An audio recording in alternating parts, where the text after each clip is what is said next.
स्वामी समर्थ अक्कलकोटमध्ये स्वामींनी हा आगळा वेगळा अवतार घेतला होता। स्वामी कधी कधी जमदग्नीसारखे तप्त होत, तर कधी कधी अगदी लहान बाळाप्रमाणे लीला करत। एके दिवशी शृंगेरी मठातील शास्त्री स्वामींची कीर्ती ऐकून अक्कलकोट येथे दर्शनासाठी आले। स्वामींच्या या बाललीला आणि चेष्टा बघून त्यांना हसूच आले।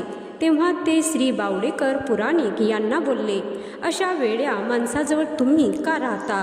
यांच्याजवळ राहून तुमचे कल्याण होईल असे मला नाही वाटत। यापेक्षा तुम्ही माझ्याकडे या, आम्ही तुम्हाला शास्त्र शिकवू।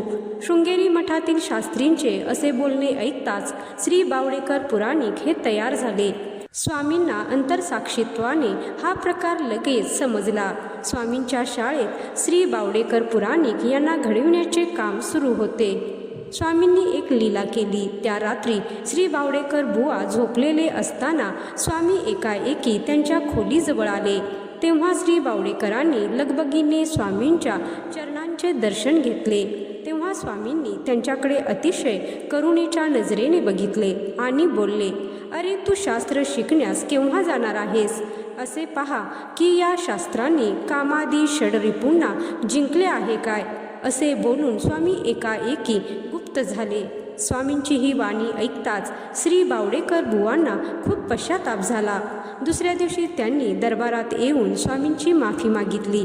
शृंगेरी मठातील शास्त्रींसोबत जाण्याचा बेत त्यांनी रद्द केला आणि ते स्वामींच्या सोबतच राहिले। तर मंडळी, या कथेचा बोध हाच की परब्रह्म स्वामी महाराज संपूर्ण गुरु आहेत।